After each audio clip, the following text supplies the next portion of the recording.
Hello and welcome to the FilmPulse.net podcast. This is episode number 78. My name is Adam. With me today we have Ernie. How are you doing, Ernie? I am doing good, Adam. How's it going? It's going pretty good. We have a pretty light show this week. Kevin's on vacation, so we'll just be reviewing The Canyons, directed by Paul Schrader. Then we'll be talking about some of what we've been watching, and finally we'll be going over this week's movie predictions and DVD and Blu Ray releases. Let's just start off by jumping right into The Canyons. What do you say? Okay, let's do it. Let's dive into The Canyons. So this is currently playing on demand, but I think that it is playing in select cities. Is it playing there where you're at? I'm guessing it is. For some reason, I think it's playing a few theaters out here, but I'm not sure. Okay. I think it is playing in some theaters, but either way, it's directed by Paul Schrader, written by Bret Easton Ellis, stars Lindsay Lohan and James Deen. I have a synopsis here. When Christian, an LA trust fund kid with casual ties to Hollywood, learns of a secret affair between Tara and the lead of his film project, Ryan, he spirals out of control and his cruel mind games escalate into an act of bloody violence. Now, I have a review up on the site for this, so we'll start with you, Ernie. What did you think of The Canyons? The Canyons. Considering the pedigree behind this, Schrader and Ellis, I think more to this movie than face value. Because at face value, this really isn't a good movie.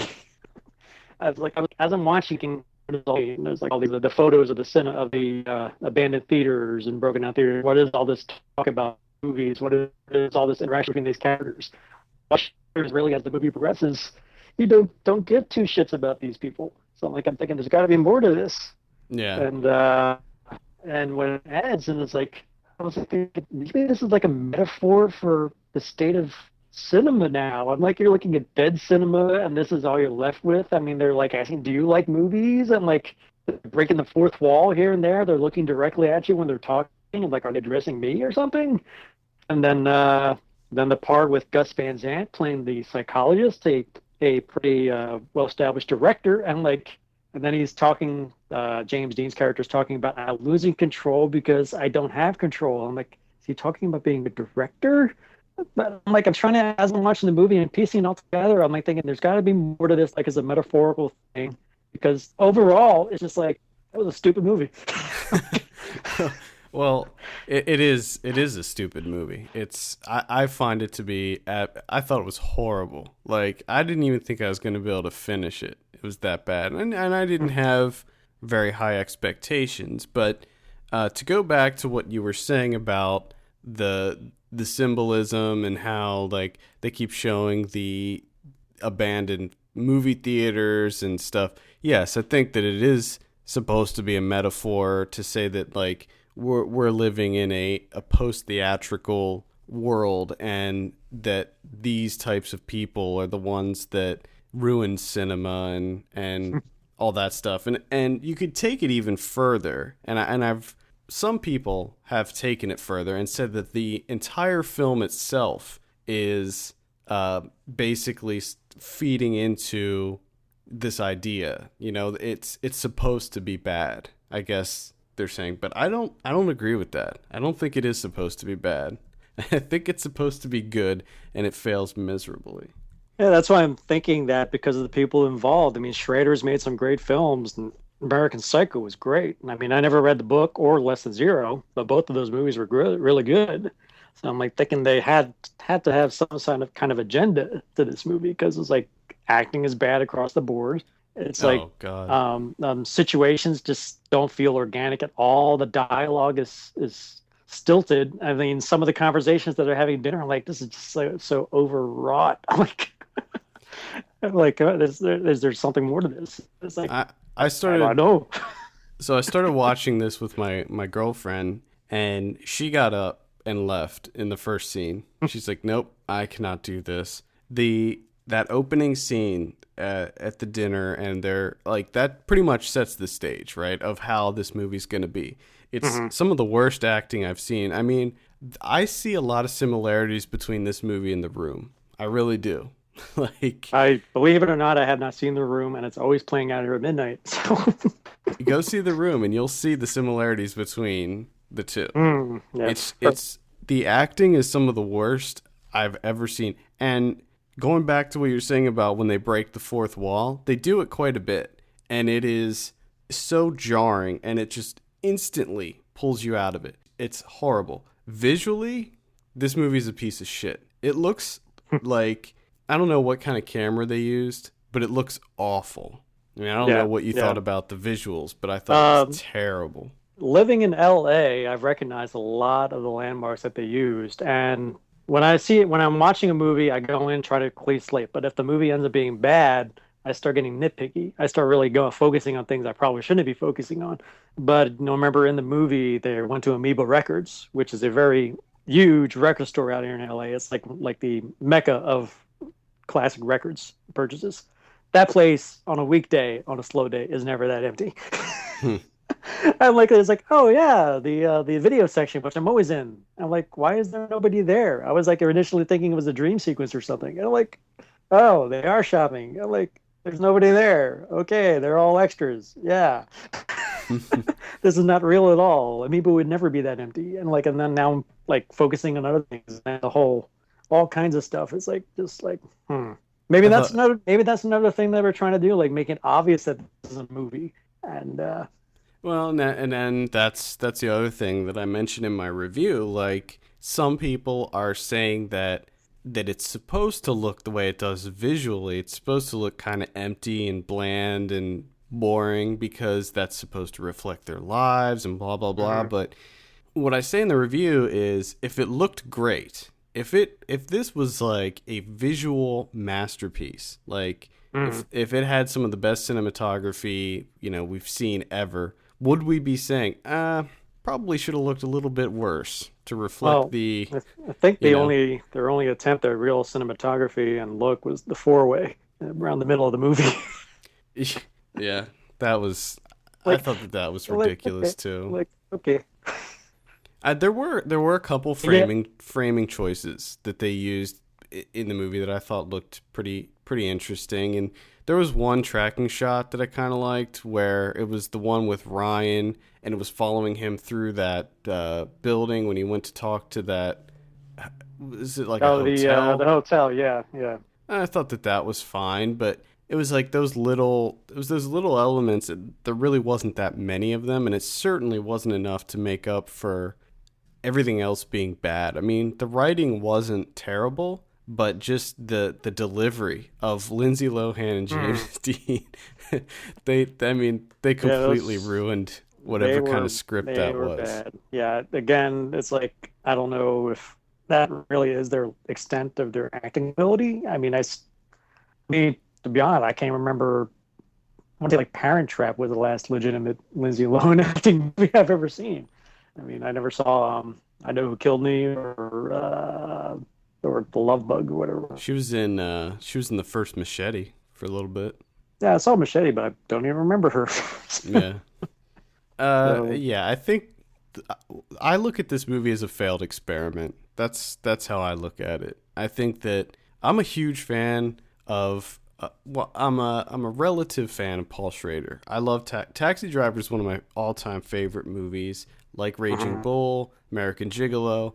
But Bret Easton Ellis, I'm a very big fan of. I read almost all his books, seen all the movies that were adapted. So I'm a huge fan of him, and I love these kinds of movies. I like movies about these shallow lives and decadence, and the pitfalls of having fortune and all that stuff. Like, I like those kinds of movies, but I could not get on board with this movie at all. It was boring.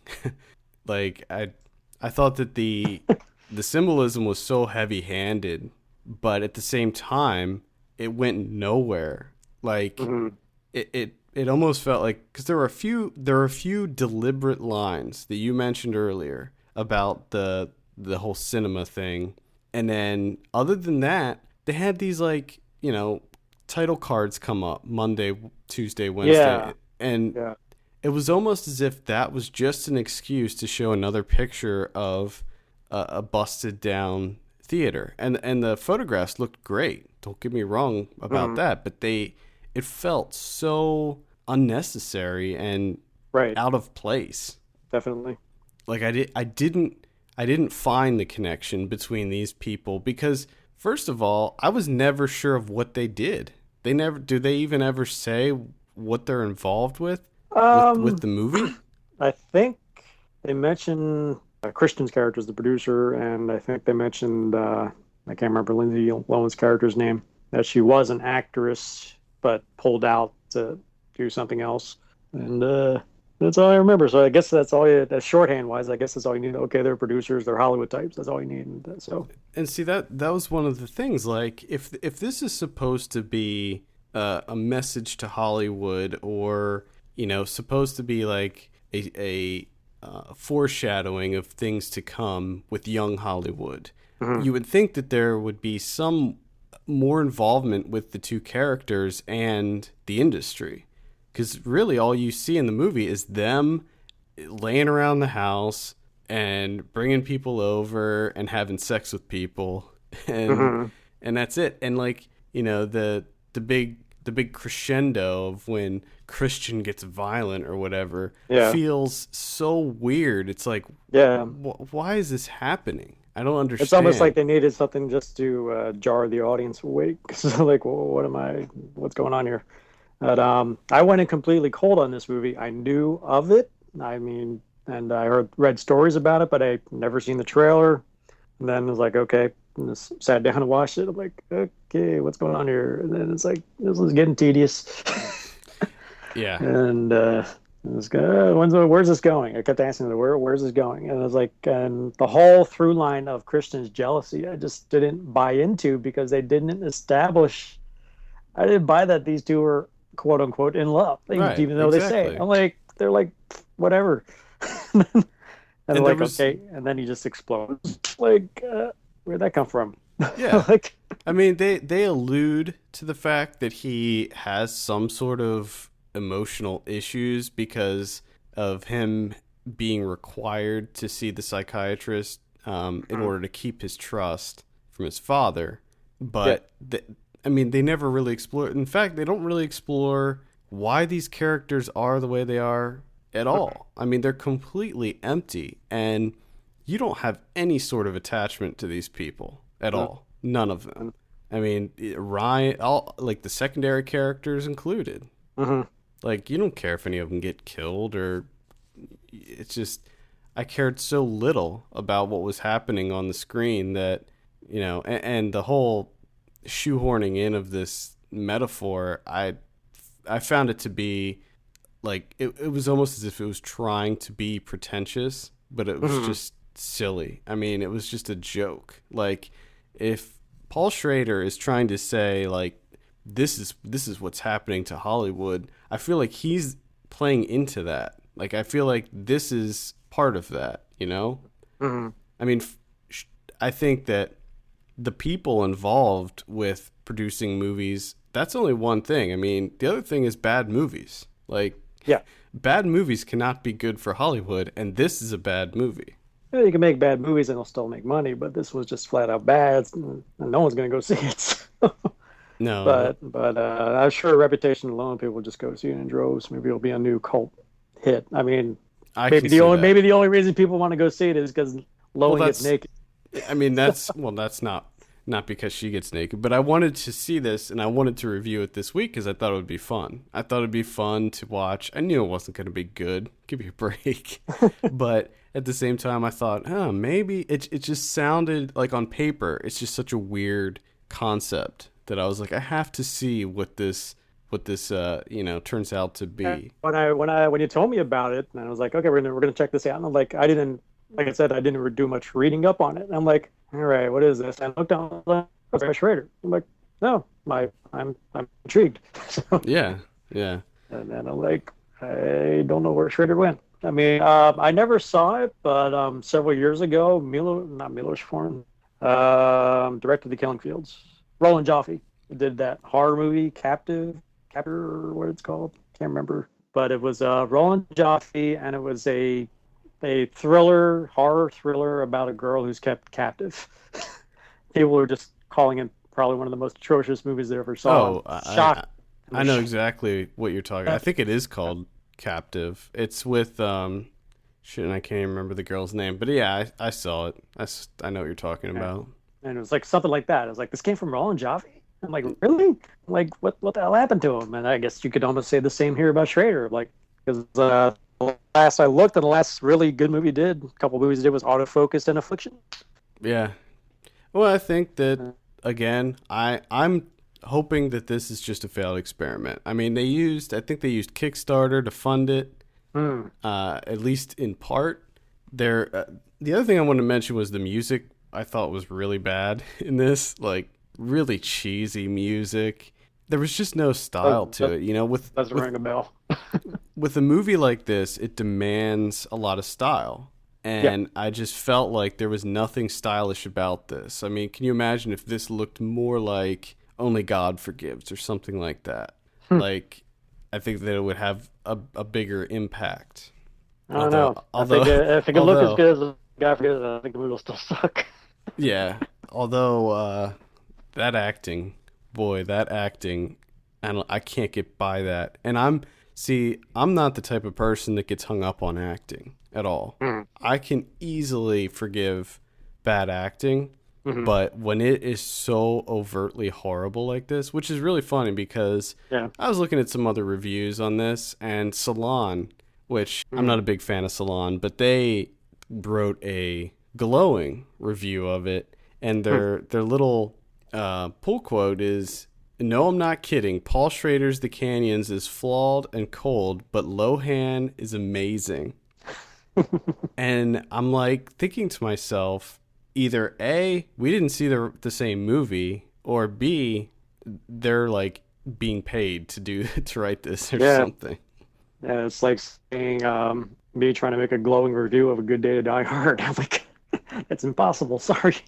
Yeah, I don't know what they saw in it. I mean, compared to some of the other people in this, she wasn't as bad, but she was still horrible. I would even go so far as say even Gus Van Sant doesn't escape the criticism. So I think his deliveries were like kind of flat. In my review, I said that Gus Van Sant is the best character in this movie, and what does that say? Because he's not even an actor.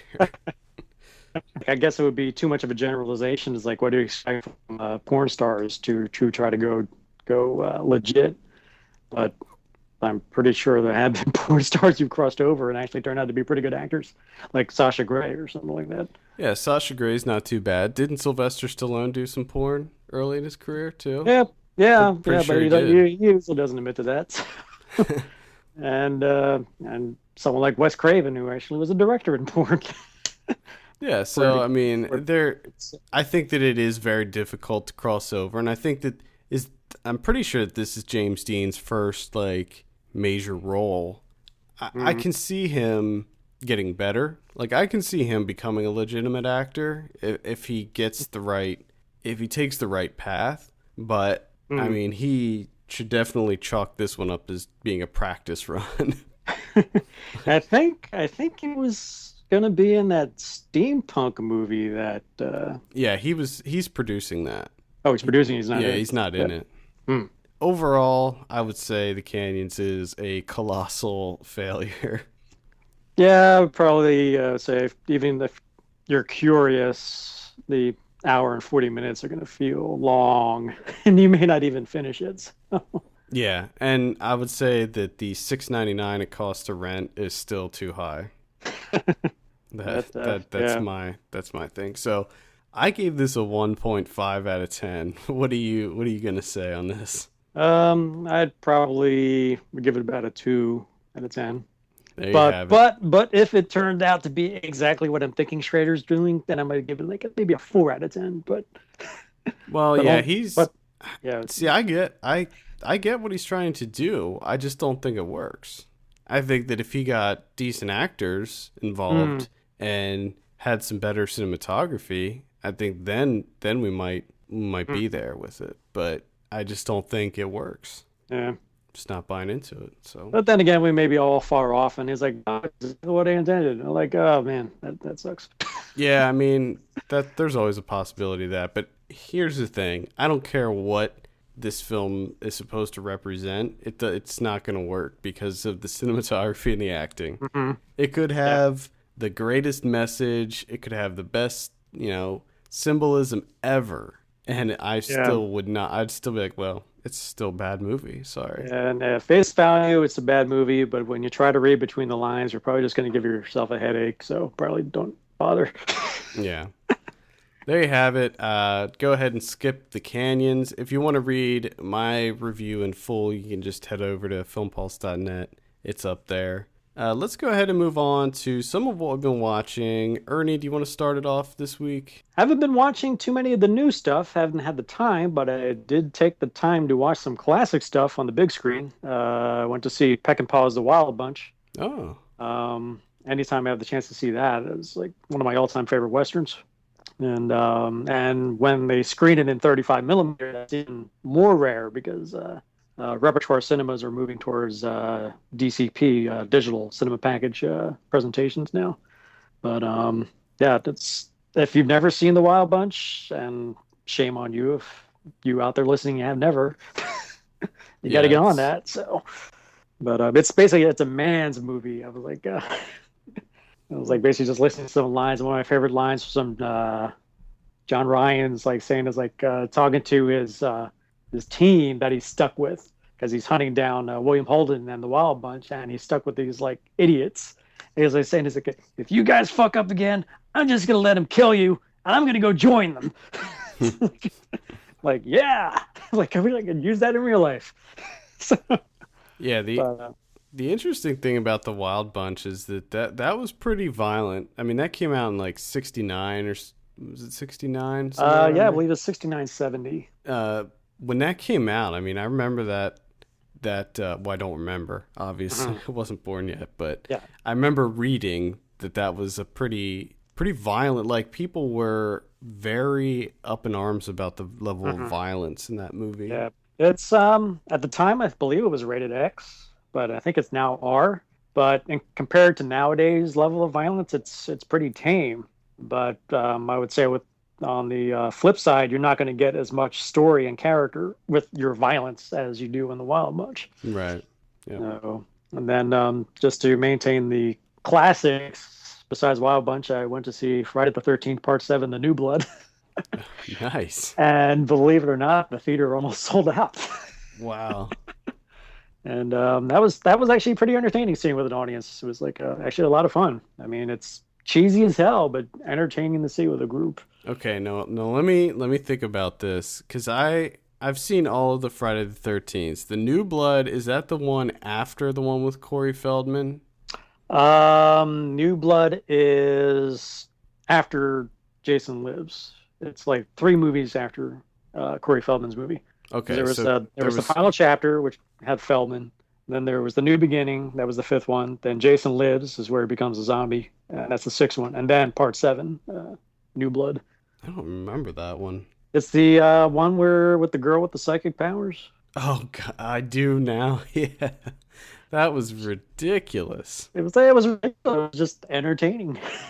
I think Jason Takes Manhattan is still my favorite. But really, yeah, I thought that one is it's so ridiculous. I like it after Part 6 when he gets when it gets really supernatural and ridiculous. That's when I start liking it because I think there was a scene. I think it was Part 6. There's the scene where he zipped the person up in the sleeping bag and smashed him against the tree. No, actually, that was in 7. Was it in 7? Yeah, and they had the editor there for Q&A, and he was talking about how that part was the most maligned by the MPAA, that they really had to cut everything down. And he said that that scene, and as it is in the theatrical cut, is just one hit and dead. But in the original cut, he was like flinging her into the tree like 7 times until she was like a bloody pulp. And they just had to keep cutting it and cutting and cutting and cutting until it was the way it is now. I'm like, wow, that sucks. Yeah, it says on the IMDb page for Part 7, it says that it is rated X. That's interesting. but they've never released an unrated version of it. So Yeah, hopefully that's out there. But I had the box set on DVD, and it was everything was R rated. I think they're coming out with a new Blu-ray set for Friday yeah, the yeah, they 13th. are. The entire series from one to the remake, That's including awesome. including Freddy vs. So, and I think there's all new bonus content on there. Yeah, I So, might have to check that out. Out of all of the slasher series, for some reason, Friday the 13th always that's always been my favorite. yeah, so that's besides Wolverine and that was the last new one, but there are stuff that are opening now that people should check out. Active Killing, which I'm seriously thinking I should probably bump up to a 10 out of 10 because I can't stop talking about it.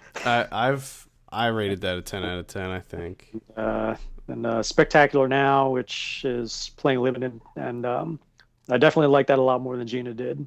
And Europa Report, which is just opening up in theaters, Hmm. which is on VOD, so that's definitely worth checking out. Yeah, Active Killing is not available yet on VOD, but I think that it will be very soon. They want to get a at least I think two weeks or something in theaters so they can be Mhm. eligible for Oscar nominations. Yeah, right. I would say right now, if it is, it's probably a shoe-in. I mean, it's Well, yeah, yeah. I mean, if you go back and listen, like Kevin and I did a quick review of it, I think last week, I want to say, and yeah, it's definitely. I mean, I honestly think that it's probably one of the best documentaries I've ever seen. mm. So it's just because there's nothing like it. I mean, we can't stop talking about it. Yeah, it's like every time a friend of mine yesterday, a friend of mine told me about it. We were like talking for like half an hour. Like it's like, yeah, what did you think of this? What did you think of that? How did you read in this? How did you read in that? Can you believe this? It's like ah, it's like I can't believe it. It's like, Yeah, so, it's a so truly unbelievable film that just needs to be seen by everybody. yeah, just be warned. It's not an easy movie to sit through. But No, I can't see.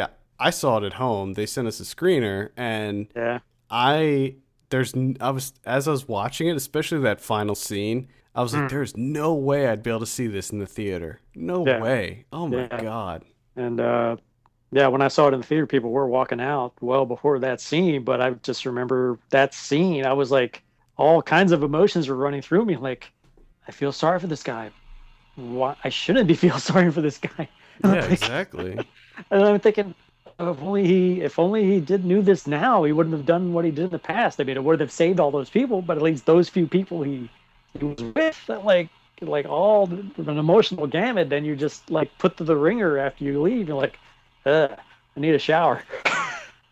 Yeah, So, it's pretty intense. All right. Anything else? yeah, that's about it for what I've seen lately. Once I get settled in, I'll get back to my usual routine of movie watching.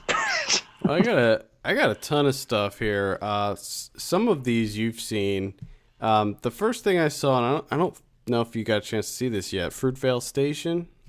No, I haven't got to see it yet.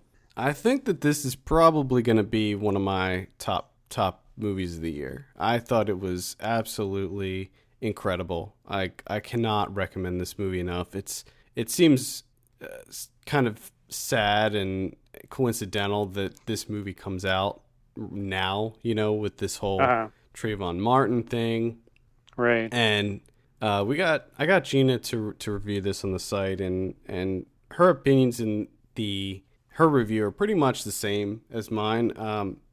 I was pretty much, I mean, it's very emotional. It's a very heart wrenching film. I mean, it's something that the outcome of it at the Hmm. beginning of the film because they show the actual video of what Oh, happens, right. and so you know what happens. And as the film progresses, it just goes through a day in the life of this guy, and he's such a nice guy, and you like him so much, and he just seems like a genuinely good person, and his family are all just such good people, and they're so caring and loving to each other, and to have something like this happen, which is like just the most Mm, senseless, act of mm. violence, and it's just completely heart wrenching, and And I can't, it's all true. That's the yeah, sad part yeah, about it. So, and I cannot recommend it enough. This is playing, I think, nationwide, so yeah, it definitely is all over the go. place.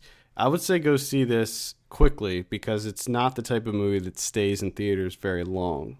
Then I saw Justice League: The Flashpoint Paradox, which is the newest straight-to-DVD DC animated movie.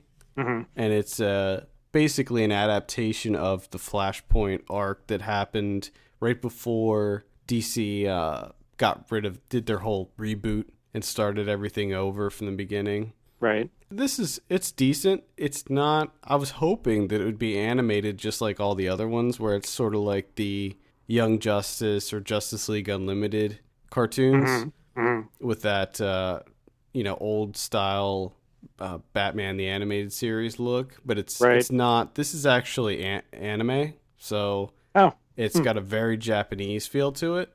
Okay. And it actually works pretty good. The animation is quite good. The story itself is okay. One of the things that I thought was really surprising was how violent it is. I mean, this is not for kids. Most of these Justice League, DC cartoons are suitable for kids. But, I mean, there's like heads being cut off in this. And yeah, I remember a friend of mine mentioning, it's like, yeah, it's kind of violent. I'm like, really?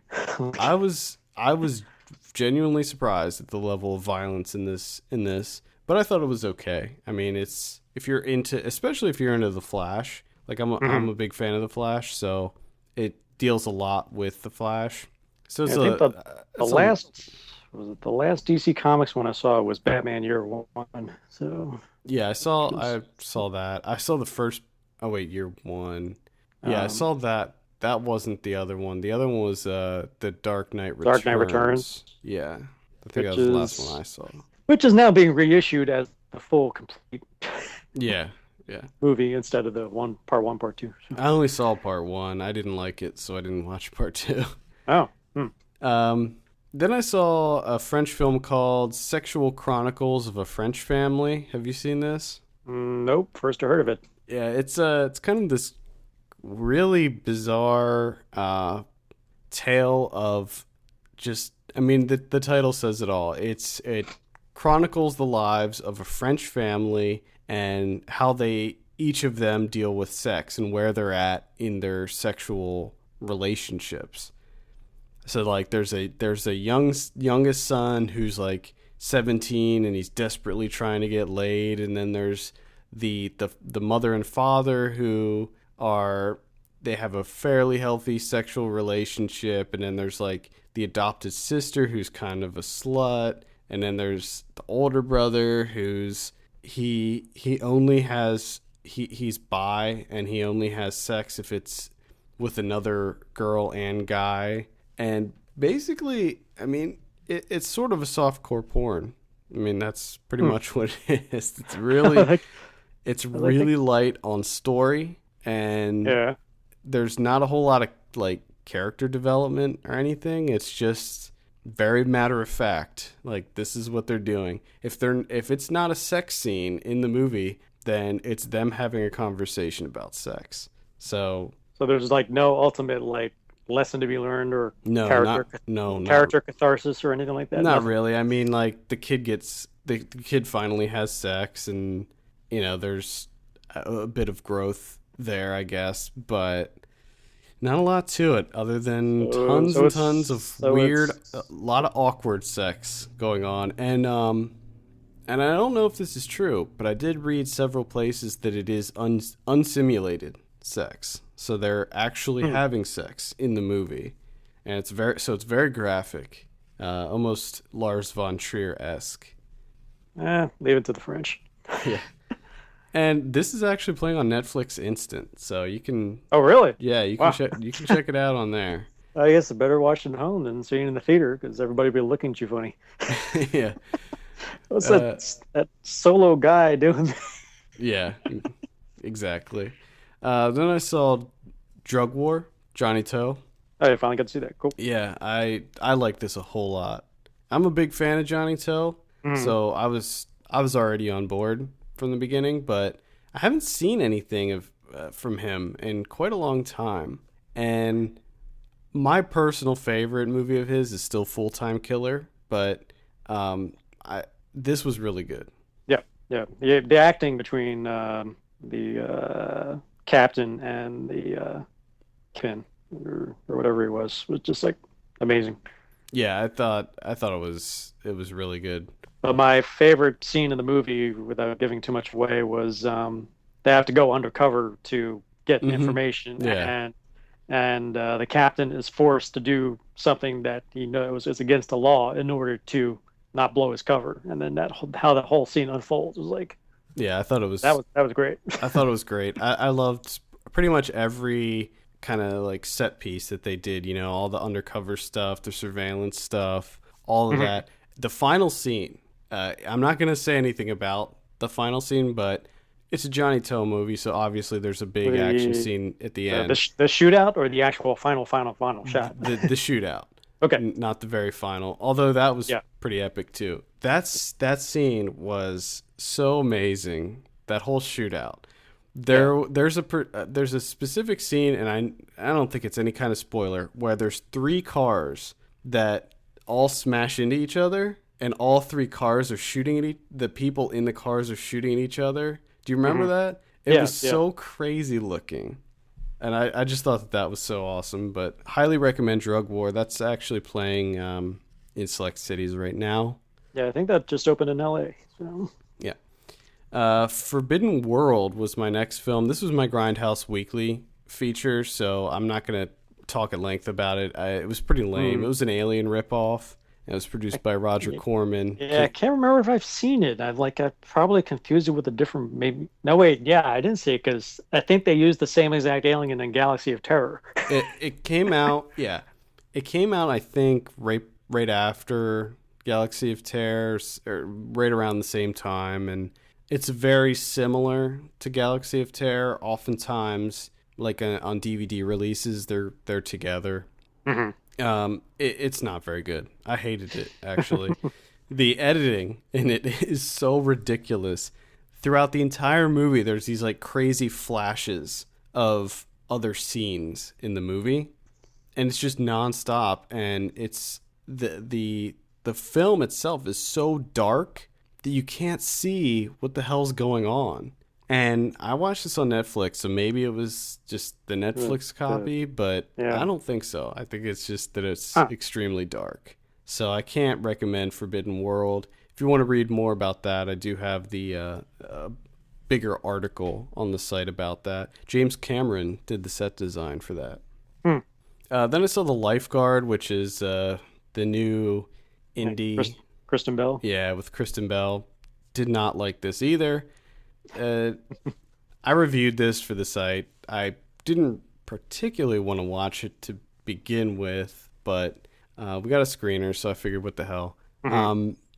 It's pretty much a by the numbers indie film. I mean, it's like when they were making this, it was like they had a checklist and they went down. They're like, okay, we got the indie rock music, we got the melodramatic, moments, we got the kind of crazy taboos that we cover. It was very, very generic. Yeah, I saw the trailer for it. I'm like, whatever. I mean, it's a really good performance by Kristen Bell, which is unfortunate because the movie itself is just so boring and typical. But Hmm. great performance by her. So if you're a fan of hers, I would say maybe check it out. But then I saw Byzantium, which is the latest. Neil Jordan. Yeah. Yeah, Hmm. totally. I completely missed that one. It was playing out here, and I think I ended up at Comic-Con when it opened up, so I couldn't see it. Yeah, it's good. I liked it actually quite a bit. I was surprised. I am completely tired of vampire stories. Hmm. Like I'm done with vampire stuff. And then I saw this movie and I was like, "Hey, you know what? This was okay." The big thing about it is the visuals. I mean, this movie looks great. And Hmm. there's a lot of really cool flashbacks that go way back like 200 years into the past, and they look great. The story itself is fairly compelling. So I was on board with this. I do recommend it. And it's not like True Blood or Twilight or any of that like teen Hmm. centric stuff. I mean, this is a bloody, violent movie. It's like more in line with interview or Yeah, I mean, Never the White Worm or something like that. yeah, I mean, there's going to be some obvious comparisons to Interview with a Vampire, and it is very similar to Interview with the Vampire. So if you liked that one, you'll probably like this one. It's a more contemporary setting, obviously, but yeah, I definitely recommend it. And the last one I saw is Touchy Feely, which is the new Lynn Shelton movie. This is the one. This is currently playing on demand. It's with Rosemary DeWitt, Allison Janney's in it, Ron Livingston, Scoot McNairy, Ellen Page, and Josh Pace, who you may not know by name, but he's a character actor and he's in a ton of stuff. He's like one of those guys where every time you see him, you know him, but you don't know his name. Right. And I'll say that his role in this was by far the best part of the movie. I mean, he was the standout, like easily. Great job. I didn't like the movie at all, though. Again, It happens. Again, this was. I actually liked Your Sister's Sister quite a bit. Okay. But I was not entirely on board with this. There was just too many storylines that were happening, and none of them. It didn't really feel very cohesive.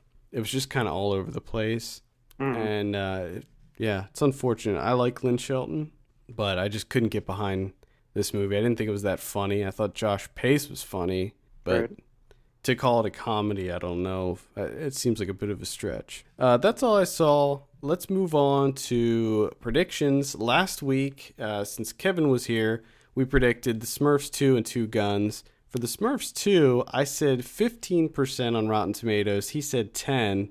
Actual score 12. So he won that one. Right in the middle. Two Guns, yeah, I was close. Two Guns, I said 46. He said 42. Actual 58. So that was 1-1. Next week, we got quite a few releases, actually. I think some of these are coming out in the middle of the week. But we have Percy Jackson, Sea of Monsters. What do you think about this one? Well, the first one I never saw in the theater, and the first time I saw it was at my sister's house, and I was asking my niece, I was like, what are we watching? It's Percy Jackson. And they're like, oh, it's that movie. So, yeah, I didn't even know they were going to make a sequel. So, 12. I'm gonna say 25. I don't know. I mean, it's like, did people really want the sequel? I don't think so. Like, I forgot that movie existed, and then I saw the trailer for the sequel, and I was like, oh. I mean, did it even do well enough to warrant a sequel? I'm like, yeah, I don't even know how well it did. I don't even know.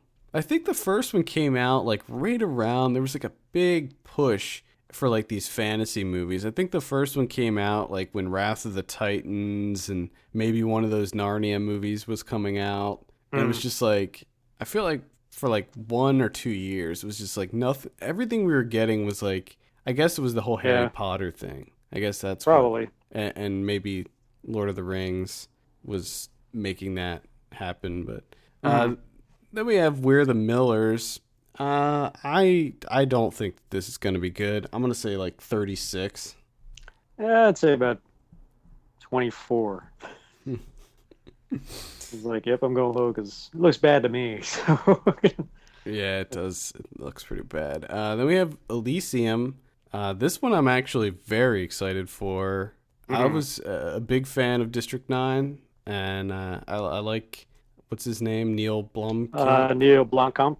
Yeah. I like him, so I think that this one's going to be pretty good. What are you thinking on Elysium? I think it'll be good. Not District 9 good, so I'll probably go 61. 61? Okay. That's probably around where I'm sitting. I'm going to say 63 on that one. I did notice that it was rated, got an R rating by the MPAA, so I was fully expecting it to be a kind of PG-13, popcorn movie, but guess not. Then we have Disney's Planes. This was supposed to be a straight to DVD release. Did you hear about this? Yeah, that vaguely sounds familiar. That Yeah, it was supposed to be straight to DVD, and I guess at the last second they decided to put it out in theaters. I remember that's what Toy So Story 3 was supposed to be. Was to be straight to video. was it? Yeah, initially Toy Story 3 was going to be a straight to video release, and then regime changed, and Lasseter said, "We're putting this on hold. This scrapping everything." Oh, so they So okay. so they totally redid it and made it what it was. So Okay, so they redid it. I don't think they redid Planes. probably not. I'm gonna say like 15, Well, considering it's a spin-off of my two least favorite Pixar movies, and it's not even Pixar that made it. and Cars 2 is the only Pixar movie I did not like at all. So, And Dane Cook is one of the voices. and that makes it even better. Yeah, I'm probably, I'll say 18. Wait, what did you? I said 15. Yeah, I'll go 18. Also, in limited release, we have Kid Thing, which is I saw this. This is actually on demand right now. Probably light recommend. It's kind of an interesting little movie. I Give It a Year, which is also on demand. In a World, which kind of curious to check that out. Mhm. And then Jugface, which you can go and listen to our interview with the director, and that's also on demand. We interviewed him last week. What I'm also going to start doing from this week on is going over upcoming video on demand releases, because there's a lot of like pre-theatrical stuff that comes out on VOD, and I do Right. want to mention it because a lot of times it's hard to find out when this stuff is coming out. Mhm. So I do want to mention some of the stuff. It's going in the direction that Spielberg and was talking about. Yeah, yeah, it is. Well, especially VOD? because this week Paramount announced that they're going to be releasing they're doing a day and date VOD stuff now. So Paramount is on board with that. They weren't doing that before.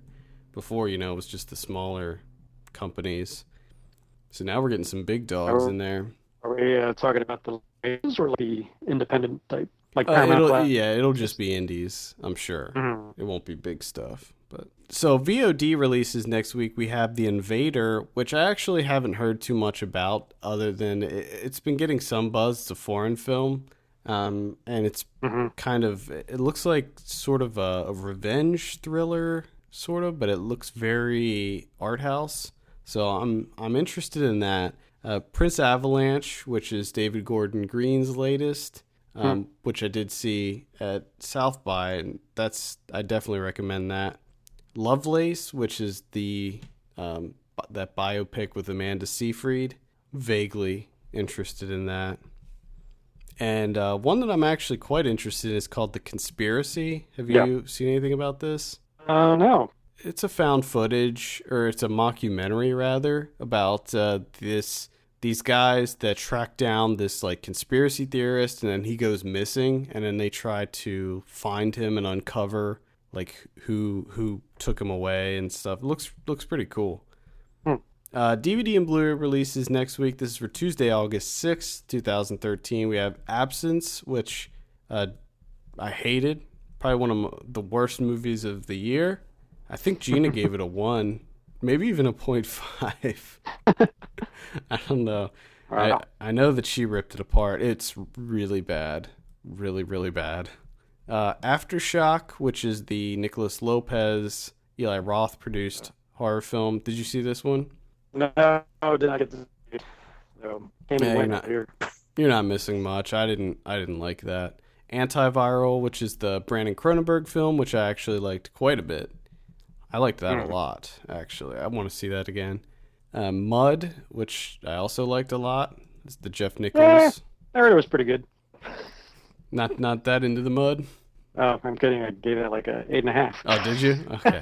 I was gonna say I thought you gave that a pretty high score. I was being sarcastic. That's still one of my favorites of the year.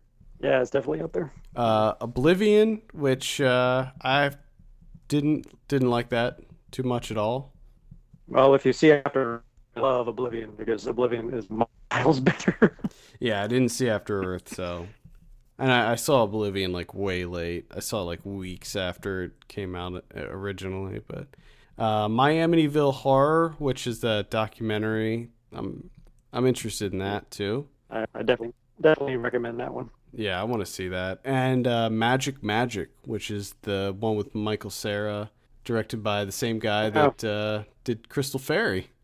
Yeah, I'm curious to see this one because I was not fond of Crystal Fairies. Yeah, this is completely different. It's a horror movie. And, yeah, that's what I hear. And I guess they shot both those movies back to back in same locations and everything. So that'll be interesting to see that. I haven't seen Crystal Fairy, so I don't know. But all right, I think that covers it. For all the latest film news and reviews, visit us at filmpulse.net. Send us an email, feedback@filmpulse.net. Follow us on Twitter @filmpulse.net. And be sure to rate us on iTunes. We appreciate that very much. For filmpulse.net, my name is Adam. And this is Ernie. And we will see you on Thursday for Ryan Watches a Movie.